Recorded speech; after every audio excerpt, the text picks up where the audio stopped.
Au tribunal, ma sœur m'a qualifié de « femme qui revendique illégalement une propriété qu'elle ne mérite pas ».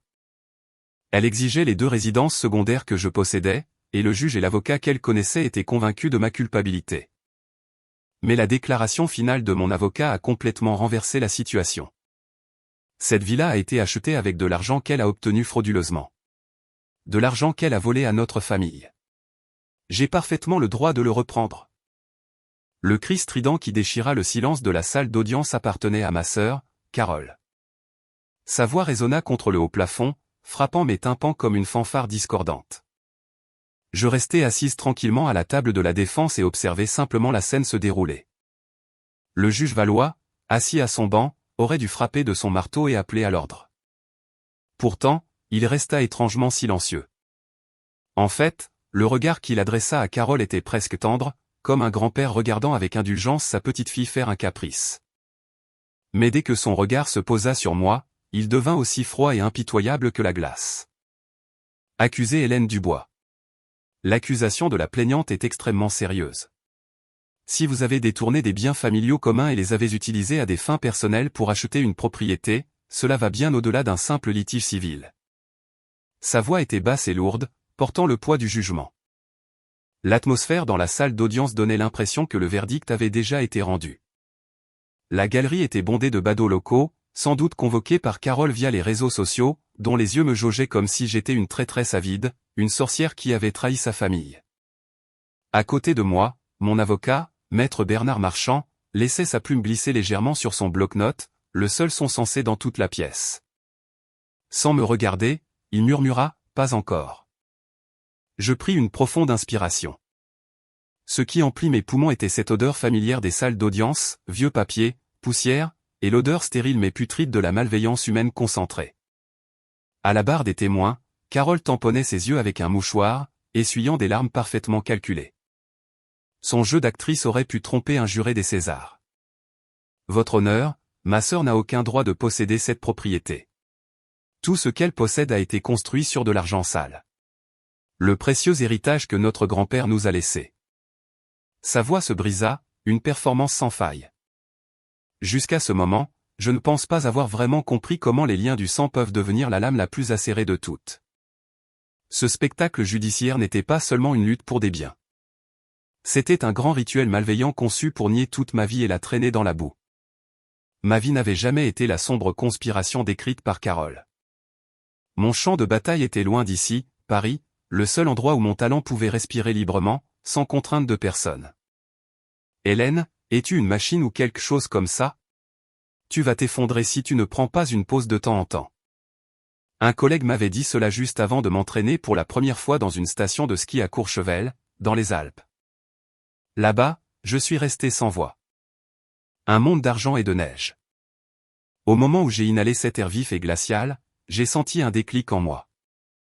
Cet hiver-là, j'ai acheté mon premier chalet à Courchevel, une construction de verre moderne perchée au bord d'une falaise. Chaque fin de semaine, je prenais l'avion pour m'y rendre, je chaussais des skis et je me lançais sur les pentes abruptes.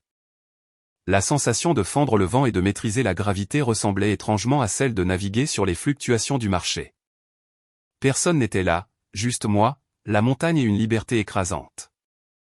Et en été, j'ai trouvé un deuxième paradis, Saint-Tropez, sur la côte d'Azur. Une villa blanche surplombant la mer d'un bleu éclatant.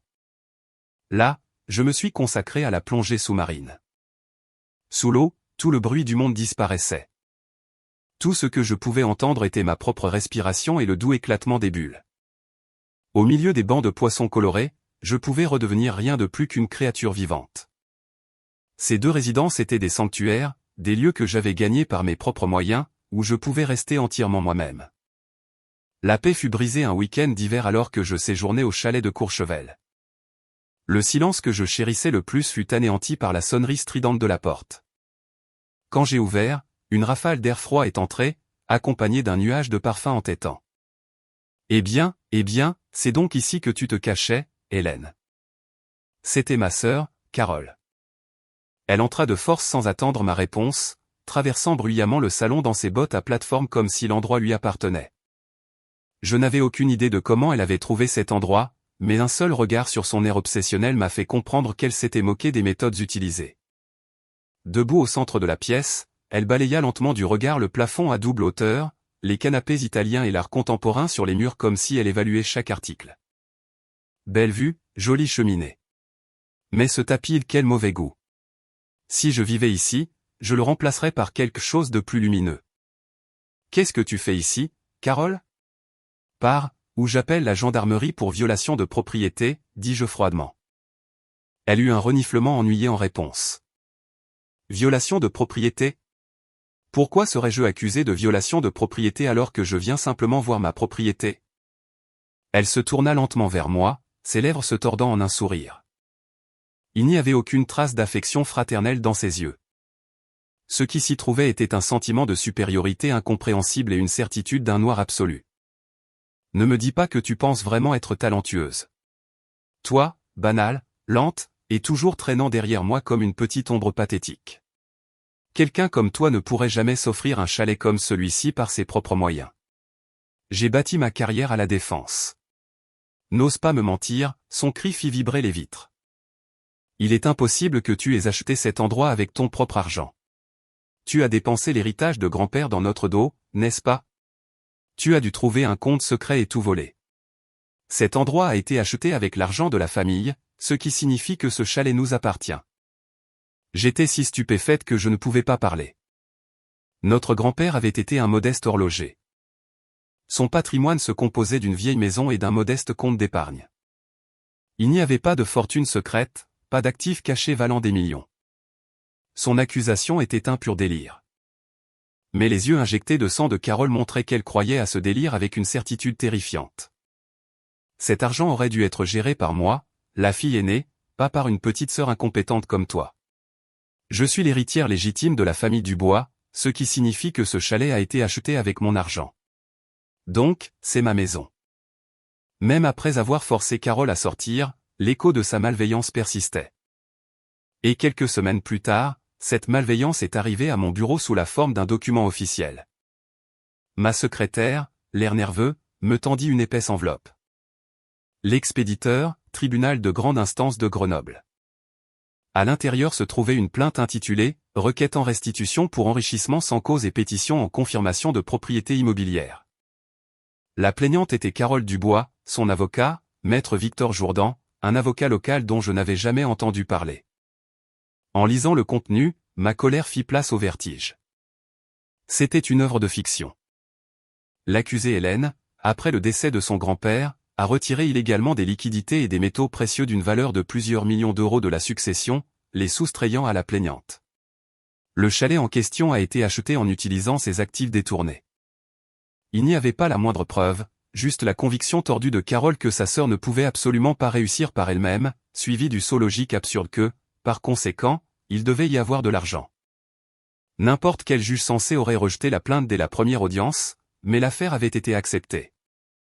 Une date de procès avait été fixée. Je pris le téléphone et appelai Carole. La ligne ne sonna même pas une fois avant qu'elle ne réponde, comme si elle avait attendu ce moment précis. Alors, tu es enfin prête à avouer, sa voix triomphante résonna dans le récepteur. Carole, ça suffit. Laisse tomber ce procès ridicule. Tu sais perfectly well que grand-père n'avait pas d'actifs secrets. Ne joue pas l'innocente. Donne-moi la moitié de ce que tu as. Non, 80% avec des dommages et intérêts, et je pourrais envisager de te pardonner. Il n'y avait aucun moyen de la raisonner. Dans son esprit, j'étais déjà la voleuse rusée, et elle était l'héroïne lésée. Son scénario était complet. C'est toi qui seras humiliée au tribunal, Carole. Oh, vraiment? Je ne m'inquiéterai pas pour moi. J'ai la justice de mon côté. Le juge Valois a été très compréhensif quand je lui ai tout expliqué. Il a dit, pauvre petite. Je vais arranger les choses. Un frisson me parcourut l'échine en entendant ce nom. Pourquoi un juge écoutait-il en privé la plaignante avant même le début du procès? Pourquoi promettait-il d'arranger les choses? Une ombre sombre et opaque était tombée sur un lieu qui aurait dû être le sanctuaire de la justice. Prépare-toi, Hélène. Tu vas rendre la vie que tu m'as volée. Elle raccrocha. La tonalité monotone qui suivit sonna comme le signal d'une guerre qui nous entraînerait toutes les deux dans un marécage. Je reposais le combiné et regardais la ligne d'horizon de Paris par ma fenêtre. Le jour de la première audience, le tribunal de grande instance de Grenoble ne ressemblait en rien à un lieu où la justice était censée être rendue. Dès que je suis entré dans la salle d'audience, un sentiment aigu de malaise m'a frappé. Le mur invisible qui aurait dû exister entre la table de la plaignante et le banc du juge n'était tout simplement pas là. Avant même le début de la session, maître Victor Jourdan, l'avocat de Carole, s'est approché du juge Valois et a discuté avec lui aussi nonchalamment que s'il parlait de leur plan de golf du week-end. Le juge rit chaleureusement, ses épaules secouées comme un grand-père attendri. La cour. L'ordre du bailli tendit superficiellement l'air.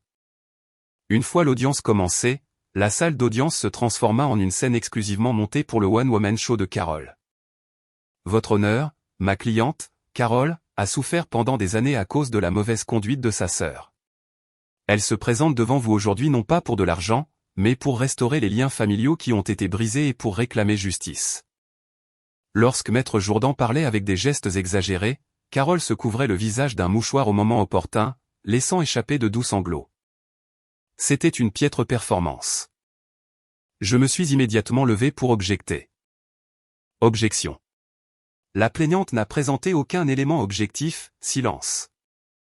Le rugissement furieux du juge Valois trancha mes mots comme un fouet.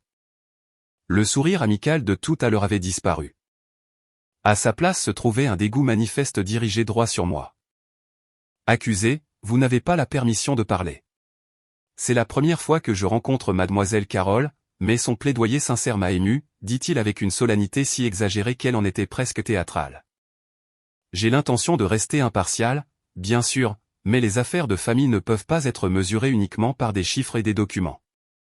Les gens de la capitale comme vous ne peuvent peut-être pas comprendre cela. Une vague de ricanements se propagea dans la galerie. Le juge ne jugeait pas selon la loi, mais selon l'ambiance. Les relevés bancaires et les fiches de paie que j'avais soumis, preuve solide de mes revenus légitimes, furent balayés d'un revers de main méprisant, j'examinerai cela plus tard. Pendant ce temps, la calomnie sans fondement de Carole, ma sœur a toujours eu les doigts crochus, fut fidèlement enregistrée comme un témoignage important. Après cette humiliante série d'absurdités, une suspension de séance fut déclarée. Dans le couloir, je croisai maître Jourdan, qui se pencha vers le juge et chuchota assez fort pour que j'entende chaque mot. Ils agissaient avec une telle arrogance, comme si leur empire ne pouvait être touché, que je les entende ou non. Veuillez transmettre mes salutations à votre femme concernant cette affaire. Nous veillerons à ce que le soutien de cette année soit particulièrement généreux. Oh, ce sera des plus bienvenus. Ma femme sera ravie. Je me figeai. Il n'était même pas discret. Ce n'était pas une salle d'audience. C'était leur club social privé, et je n'étais que le gibier de leur divertissement. Valois et le juge? Désolé. Trouvez quelqu'un d'autre. Notre cabinet ne peut pas gérer une affaire comme celle-ci. S'il vous plaît, ne rappelez pas. Après la première audience, je suis allé d'un cabinet d'avocat local à un autre. Chaque réponse était identique. Dès que je mentionnais le nom du juge Valois, leurs expressions changeaient, la peur traversant leur visage avant qu'ils ne raccrochent, me renvoie ou refuse poliment. S'opposer à lui signifiait un suicide professionnel. J'étais complètement seul. De retour dans ma chambre d'hôtel, je fixais le plafond. Le sourire triomphant de Carole et le regard moqueur de Valois flottaient dans mon esprit. Un murmure m'incita, abandonne. Mais ce qui monta en moi ensuite fut une colère volcanique en fusion. Si aucun avocat local ne voulait leur tenir tête, alors j'avais besoin de quelqu'un de l'extérieur. Quelqu'un qu'ils ne pourraient pas toucher. Je suis retourné à Paris et j'ai contacté un homme, maître Bernard Marchand, un avocat d'affaires impitoyable connu pour pactiser avec le diable s'il le fallait pour gagner. Nous nous étions déjà affrontés lors d'une affaire d'offre publique d'achat hostile. Je savais par expérience à quel point il pouvait être sans pitié. Dans son bureau d'un gratte-ciel de Paris, il écouta toute l'histoire, puis sourit en regardant par la fenêtre. Je vois une grande sœur délirante et un roitelet de province qui se pavanent tout nus. Fascinant. Il jeta un épais dossier sur le bureau devant moi. Hélène, votre erreur a été d'essayer de vous battre avec la droiture. La logique ne fonctionne pas sur des gens comme eux. Leur jeu, ce sont les relations et l'orgueil. Alors, nous utilisons leurs propres règles et leur coupons la tête avec. Comment les utilisons-nous? Valois est trop confiant. Il pense qu'il est invincible sur son propre terrain, ce qui signifie qu'il est négligent. Et vous? Vous êtes une professionnelle de la finance. Suivez l'argent. Les gens comme lui laissent toujours une trace. Les yeux de Maître Marchand brillaient froidement, comme un prédateur jaugeant sa proie. Écoutez attentivement. Laissez tomber vos émotions. N'explosez pas dans la salle d'audience. Convertissez cette colère en munition, d'épreuve. Je m'occuperai de la performance au tribunal. Vous préparez les munitions. À ce moment-là, ma résolution se durcit. J'en avais fini d'être la victime. Nous nous sommes serrés la main. Sa main était froide, mais aucune poignée de main n'avait jamais semblé aussi fiable. Au lieu de retourner à Paris, je me suis barricadé dans le chalet de Courchevel. La table de fabrication italienne disparut sous des piles de documents. Les murs étaient couverts de notes autocollantes de différentes couleurs retraçant chaque événement en détail chronologique. Maître Marchand avait dit, oubliez l'émotion. Regardez les chiffres. Je fermai les yeux et pris une profonde inspiration. Derrière mes paupières, je transformais les flammes de la colère en une concentration glaciale. J'étais une gestionnaire de portefeuille de la défense, quelqu'un qui avait déplacé des centaines de millions d'euros, démasqué des fraudes d'entreprise et repéré les plus faibles traces de manigance cachée. Le cliquetis de ma touche entrée résonnait dans la pièce silencieuse. Mes doigts glissaient sur le clavier comme ceux d'une pianiste, fluide, précis, implacable. Ma première cible, les dossiers financiers du juge Valois. Le salaire d'un fonctionnaire est public, et la limite supérieure est évidente. Mais les informations que j'ai recueillies sur les réseaux sociaux et dans les articles de presse à potins contredisaient entièrement cela, des apparitions dans des clubs de luxe réservés aux membres, le flot incessant de nouveaux sacs de créateurs que sa femme exhibait sur Instagram, et leurs fréquents voyages à l'étranger. Les chiffres ne correspondaient pas. Quelque part, un robinet invisible devait déverser de l'argent. Ensuite, je me suis penché sur la situation financière de Carole. Ironiquement, ce qui m'a le plus aidé, c'est le harcèlement de notre avocat adverse, Maître Victor Jourdan. Pendant la phase de communication des pièces, il avait essayé de nous épuiser en nous submergeant de plusieurs années de reçus et de relevés de transactions sans pertinence. Des données brutes, non filtrées, une tactique classique de déversement de données. Une personne normale perdrait la volonté de se battre rien qu'en voyant cette montagne de déchets. Mais ils avaient choisi la mauvaise adversaire. Je suis une femme entraînée à repérer une anomalie parmi des dizaines de milliers de transactions quotidiennes. Et à l'intérieur de cet énorme tas qu'ils avaient utilisé pour cacher, la vérité était enterrée. Je l'ai trouvée. Au milieu des dépenses sur la carte de crédit de la famille de son mari, il y avait quelque chose qui clochait. Chaque mois, le même jour, le même montant était retiré sous des libellés vagues comme « frais de consultation » ou « cotisation ». Pire encore, chaque bénéficiaire était une société écran sans activité réelle. Elle ne se contentait pas de dépenser trop. L'argent n'était pas utilisé. Il était restitué à un pot de vin mensuel fixe reversé à quelqu'un. Même après le lever du jour, je n'ai pas bougé de mon moniteur. Nageant dans un océan de données, je cherchais désespérément tout ce qui semblait anormal. La troisième nuit, juste avant l'aube, mes yeux injectés de sang ont saisi un curieux motif numérique dans le coin de l'écran. C'était minuscule, quelque chose que n'importe qui d'autre aurait négligé. Mais une fois tiré, toute la trame a commencé à s'effilocher. Dehors, le blizzard s'était arrêté, et un matin calme était sur le point de commencer. Mais la vraie tempête était encore à venir. J'ai sorti mon téléphone de ma poche et envoyé un court message à Maître Marchand. Les munitions sont prêtes. Allons à la chasse. La première pièce que j'ai trouvée était une seule photographie provenant du compte de réseau social d'une vieille amie de Carole, enfouie profondément dans ses archives déverrouillées, datée de 2 ans. Lieu, une île privée de Saint-Barthélemy. En arrière-plan, portant des chemises assorties et levant des verres à cocktail avec des sourires radieux, Carole et le juge Valois. Leur affirmation de s'être rencontrés pour la première fois lors de l'audience initiale s'effondra instantanément. Mais j'ai creusé plus loin. Pourquoi étaient-ils si proches? En suivant l'argent, un sponsor est apparu derrière Carole, son mari, Georges Lemaître, un magnate de l'immobilier local ayant une relation mutuellement bénéfique avec le juge Valois. Une enquête plus approfondie a révélé que depuis le compte d'argent de poche personnel de Carole, financé par Georges, des paiements mensuels étaient envoyés à une société représentée par la femme du juge, une cotisation pour le petit club aristocratique qu'ils avaient construit au fil des ans. Carole était complètement enivrée par son propre sentiment de privilège. J'ai le juge derrière moi. Écraser ma sœur inutile ne demande rien de plus qu'un claquement de doigts. C'est ce qu'elle devait croire. Dans son esprit, mon succès n'existait pas. Il est impossible que cette incompétente d'Hélène puisse gagner de l'argent par elle-même.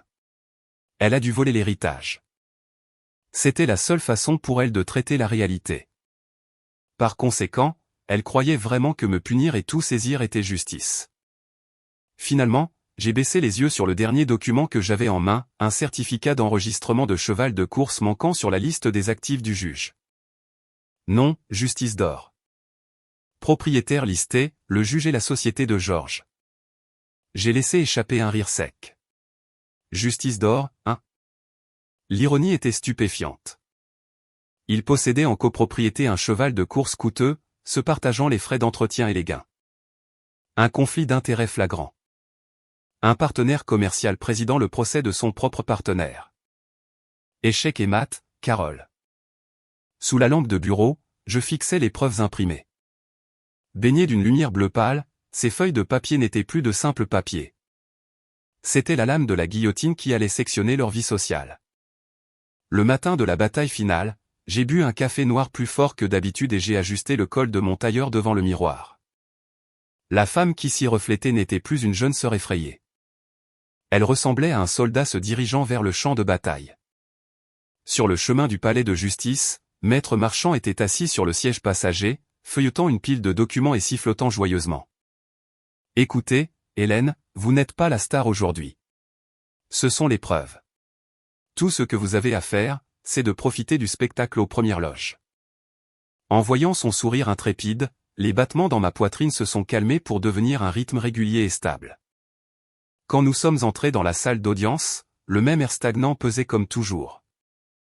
Mais étrangement, l'hostilité qui me transperçait autrefois la peau ne me semblait plus être qu'une brise creuse. Carole était assise au banc de la plaignante. Quand elle m'a vu, elle m'a adressé un sourire suffisant, presque apitoyé. Ni elle ni le juge Valois n'avaient la moindre idée. Ils ne réalisaient pas que le sol sous leurs pieds s'était déjà effondré. La cour reprend la séance. Au signal du juge, le témoignage final de Carole commença. C'était une performance digne d'un César. Je voulais juste que ma petite sœur change de comportement. Cet argent rempli de nos souvenirs de famille, je ne voulais pas qu'elle le gaspille dans des plaisirs aussi extravagants. Elle tremblait à la barre, tamponnant ses yeux avec un mouchoir. Des soupirs de sympathie s'élevèrent de la galerie. Je prie pour ma sœur. J'espère qu'elle admettra ses torts et retournera sur le droit chemin. Parfait. Dans son monde, elle était la sainte et j'étais l'agneau égaré. Le juge hocha profondément la tête, avec un air d'admiration. Votre amour pour votre famille est clair comme le jour. Maintenant, pour la défense, des réfutations? Sinon, nous passerons au verdict. Il ne me jeta même pas un regard en commençant à ranger ses documents, comme pour dire que la conclusion était déjà évidente et que tout en supplémentaire était inutile. Alors Maître Marchand se leva slowly. Votre honneur, avant que vous ne rendiez un verdict, il y a quelques faits que nous devons clarifier. Sa voix était basse, mais assez tranchante pour atteindre chaque recoin de la salle d'audience. Le juge Valois fronça les sourcils, irrité. Soyez bref. Les faits sont déjà clairs. Oh, ce sera bref. D'abord, si vous pouviez regarder cette photo, Maître Marchand projeta une seule image sur l'écran. L'atmosphère dans la salle d'audience se figea instantanément. Ciel bleu des Caraïbes, plage de sable blanc, et là, épaule contre épaule, en chemise assortie, souriant à l'appareil photo, Carole et le juge Valois. Quoi, halta Carole, son souffle se coinçant comme un cri. La couleur quitta le visage du juge comme si on avait tiré une prise. Ceci quand est-ce que ça a été pris? Je ne me souviens pas, tenta-t-il de balbutier une excuse, mais Maître Marchand le coupa sans pitié. Le 15 août, il y a 2 ans. Votre honneur, vous avez déclaré à la première audience que vous rencontriez la plaignante pour la première fois. Cela semble être une première rencontre plutôt intime. Ce n'était qu'une coïncidence. Nous nous sommes croisés par hasard en vacances. Une coïncidence? Alors peut-être que ce prochain document est aussi une coïncidence. L'écran afficha le contrat de copropriété du cheval de course Justice d'Or. Les signatures du juge et du représentant de Carole étaient soigneusement alignées. Selon notre enquête, 90% des frais d'entretien de ce cheval sont payés par la partie plaignante. Pourtant, les gains sont partagés à parts égales. N'est-ce pas là, en fait, un échange financier? Une vague de murmures inquiets parcourut la salle d'audience. L'atmosphère de sympathie avait disparu, remplacée par la suspicion et le frisson du scandale. Maître Victor Jourdan, l'avocat de Carole, bondit sur ses pieds. Objection. Ceci n'a aucun rapport avec l'affaire. Mais sa voix se brisa. Maître Marchand fixa froidement le juge et présenta un dernier document, un relevé bancaire. De plus, Carole a envoyé d'importants frais de consultation mensuels à une société représentée par votre femme. Le total s'élève à environ 20% de la valeur de ce chalet. Il marqua une pause d'une seconde, puis asséna le coup de grâce d'une voix qui résonna dans la salle d'audience. Juge Valois, vous avez maintenu un conflit d'intérêts significatif avec la plaignante tout en le dissimulant et en présidant cette affaire. Votre impartialité est déjà morte. À cet instant, la plume glissa des doigts du juge. Le bruit sec qu'elle fit en heurtant le sol sonna comme le glas de sa carrière. Carole devint d'une pâleur fantomatique, sa façade de sainte s'effondrant au-delà de toute reconnaissance. Le juge Valois ouvrit et ferma la bouche en silence comme un poisson cherchant de l'air. Les preuves projetées sur l'écran, la piste de l'argent exposant sa relation avec Carole et les autres étaient si flagrantes qu'aucune excuse ne pouvait y survivre. La fausse image qu'il s'était construite en tant que gardien de la loi s'effondra avec un craquement audible. C'est un malentendu. Les dons à la société de ma femme étaient purement caritatifs. L'excuse désespérée du juge Valois fut réduite à néant par Maître Marchand avec une précision glaciale. Caritatif? Dès l'instant où vous recevez un avantage personnel de la part du plaignant dans une affaire que vous présidez, c'est fini. Juge, vous venez de vous écraser les doigts avec votre propre marteau. C'était le signal. La galerie éclata en chaos. Les journalistes sortirent tous leurs téléphones en même temps, impatients de rédiger ce scandale colossal. Quoi? Qu'est-ce qui se passe? La seule qui ne pouvait pas saisir la situation était Carole. Elle bondit sur ses pieds, hurlant « Juge, dites quelque chose. Ma sœur est une voleuse. Vous êtes de notre côté. Ce n'est pas ce que vous aviez promis. » Cette déclaration fut le dernier clou dans le cercueil. C'était pratiquement un aveu de collusion. La salle d'audience rugit de choc mêlé de ridicule et de mépris. Maître Jourdan se prit le visage dans les mains et le juge Valois couvrit le sien de ses deux paumes. Carole continuait de crier, mais plus personne n'écoutait. Juste avant la levée de la séance, nos regards se sont croisés. Il n'y avait plus de supériorité dans son regard, seulement une peur sans fond. Elle l'avait enfin compris. La boîte de Pandore qu'elle avait ouverte était en train de la dévorer. La fierté qu'elle ne préservait qu'en me méprisant, moi, sa jeune sœur, s'était réduite en poussière. La démission du juge Valois et le lancement d'une enquête complète ont effectivement mis fin à l'affaire.